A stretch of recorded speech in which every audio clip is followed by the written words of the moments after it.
Wintertime fishing. Let's talk about that for a second. I'm down here in Texas, and we just got our coldest night of the year. We actually have a pretty strong front coming through. I don't think it's going to be as bad as they said it was. It did get down to like 24 last night, 24, 25. It was supposed to be in the 20s, I think, every night this week. I don't think it's going to do that. So it's not going to be as cold so far after today's looking at the weather. It's not going to be as cold. So to us humans, right, this is our winter time, right? This is when our winter time starts. I know there's guys up north going 20s. It's been in the 20s up here for a month. I get it, okay? We're going to talk about that though. Wintertime means a lot of different things for a lot of different people. For most of us, okay, we all view the weather as it pertains to us and like how it feels to us instantly. So like we feel, it's different.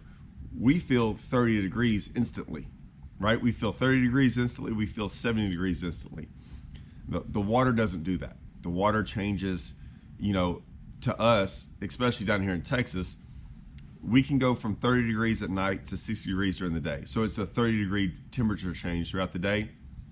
If anything, it just affects us a little bit on how we view the weather, of like getting cold and hot. Water temp really doesn't do that. A 10-degree water temp change is huge. So the fish really feel that. Now, I bring up the wintertime fishing because I always had a different view of wintertime fishing. I always looked at it as, I've always known that it's taken me a long time, you know, but fishing Rayburn as much as I do, I've noticed certain things. That no matter how hot or cold it stays, there's a certain time where the fish changed on me. They always did. They went from being really easy to catch, and it didn't matter if it got hot or cold during like November, December. So like you could have early December really cold days. Like it could get in the freezing temps, and the fish were still like active and like biting like crazy. Like it didn't bother them at all. And I was like, that's interesting. Like I guess even if the water temp got really cold, they still acted like the water temp didn't bother them. And then all of a sudden, I've always said this, like right around January, like January 1st, like a light switch turns on, or actually turns off, and they start getting hard. Like all of a sudden you can't catch them on moving baits as easy. They don't bite as good. They bite softer. They're not as aggressive. Like I can see a giant change in them. And then that change stayed for the next month or two.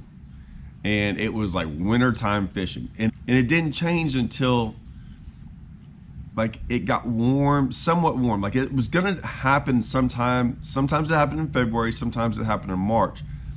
But there was definite this like month and a half, this 45 to 50 days of no matter what happened, it was tough fishing. And I just consider that was our wintertime fishing. Now for guys up north, that 50 days could last 100 days, right? I don't know, because I don't live up there.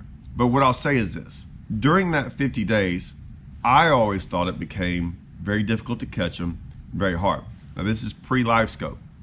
And I'm bringing up Livescope because I now over the last couple of years have been kind of studying what I see on Livescope and what I see of fish, and I'm like, oh, it's not really the fish that changed in the sense of they didn't become harder to catch. It became harder to find. And that's what happened. They didn't stop biting in December and when it switched to January. They didn't stop biting as good. They just moved. And I didn't know that, right? I mean, it just felt like, okay, it was easy to catch them. They're easy. And all I got to do is go around and do this. And now I have to slow down to catch them. No, I slowed down, yes, but they weren't there either. I just didn't know it. I just fished for them. And what I realized is this: those fish in the wintertime, they were out there a month or two ago. So I always fished really shallow in the wintertime because we always have grass, and I liked fishing a certain depth because I caught a lot more bigger ones in that depth.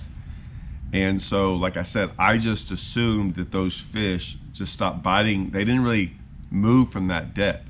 I'm not saying they do, but they definitely position differently in the water column. Of course, without Livescope, I didn't know that. I don't think any of us really did. We kind of knew they suspended, but I don't think we really understood what suspending fish were. We knew what suspending fish were when they suspended over an area and sat there. Okay, now we understand that those suspended fish are everywhere. Like, we only knew ones we could graph over and they didn't move. Now we realize that they're like that everywhere, moving around. And so it was just a lot harder to catch. It wasn't a lot harder to catch them. It was a lot harder to fish for them, especially when you got singles moving around randomly throughout the lake. But what I've realized now is that these fish, and I'm talking about now deep fish, when I'm out there searching for these deep fish this time of year, because I've been going out to Rayburn, finding a bunch of deep schools. I just did a fish tips video on. It basically came out this morning. It's an eye-opening video for people that really want to know about Rayburn and some of these big giant mega schools on Rayburn. But what I realized is they got out there a long time ago, long before our wintertime hit. Like, their wintertime and my wintertime is way different. See, that's why I started this video. Our wintertime starts with us and how the weather affects us. I don't believe it affects the fish the same way. Those fish knew when wintertime was. They started preparing for winter long before we did. And so they went out there deep. They were already there before the water temps started dropping. The water temp has been upper 50s, sometimes 60. And they're out there super deep, acting like normal winter fish. They've been out there for a while. And so I started realizing that, like, what we think of wintertime and what they think of wintertime is different. It kind of makes sense to me now why they stopped biting in January. It wasn't that they stopped biting. You know, I always like, well, it's this time of the year again. But they already knew. Like, their calendar's already set. Now, I've always known this calendar to be true in the springtime. The springtime is the one time of the year that I'm like, okay, what do we talk about? When they want to spawn, we always talk about water tent. We talk about moon phase. I don't really talk about moon phase, but everyone else does. But if nothing else, we talk about the time of day. The days get longer. And for whatever reason, fish know that. Now, I'm not saying they're going to go spawn, but they definitely start acting different because they know that day is getting longer. And even with water temps getting cold and everything, they will still start pushing. Like, they know it's close to getting springtime, or for these days to all of a sudden get warm. Like, they don't have the Weather Channel being 50% right and 50% wrong and going off that. But they do know that eventually it could happen at any point in time, and they're ready for it. So they're not out there in 30 waiting for it to get warm. They start pushing sooner, even if the temps haven't gotten any warmer. Like, they know that day is letting them know. I think the same thing happens in the wintertime. I've never really thought about it because I'm usually catching fish. Like I said, I'm catching fish regardless of whether it gets hot or cold. So it never really bothered me. Like, when it goes from the fall to the winter for us, those fish just keep biting. So you can go out there on a sunny day or a cold day and we still catch them. It really doesn't, like, that's why I love the wintertime fishing. While everyone else is deer hunting, I'm out there and it's just like every day is good. And so I don't really concern myself with the weather other than how it affects me. Like, is it going to be blowing a lot? Do I really want to go on a day it's blowing, or is it raining or something like that? But as long as it's not doing those two things, I'll go. And I know I'm going to go catch them. But those fish are different, right? And so those fish are sitting there already preparing for that winter time regardless. And it's something I've never would have known. I only started paying attention to it because of Livescope. Livescope has a lot of different things. You know, you can talk about tournaments and this and catching fish, and what you see on TV with people catching fish on it is one thing. I've always talked about Livescope in a different manner about certain things that I love about it. And the one thing I love about it is I'm a guy who loves to look in the water. I'm a sight fisherman at heart, man. I just want to sight fish all the time. Like, I love looking in the water and looking at fish. That thing is an extension of that. You know, I got my NVT up there, I got my big screen, and I get to look in the water all the time with that thing. And so I'm now learning like what these fish really do in the wintertime. I'm learning what these shad really do. I have not, I'll be honest, maybe I will, I have not figured out the whole fish on the bottom and suspended thing yet. I thought it was as simple as the sun and the clouds. It's not. I think there is now, I'm starting to see some correlation between fronts, post fronts. I haven't dialed it all in. One of those things to dial that in, and I know I'm all over the place, but one of those things to dial in is you kind of have to be out there 4, 5, 6, 7 days in a row to watch before the front come through, and then the post front, right?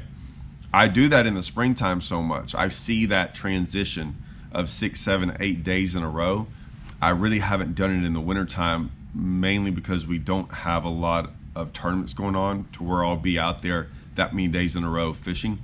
And some of those days are kind of brutal. Like today, it's blowing about 20.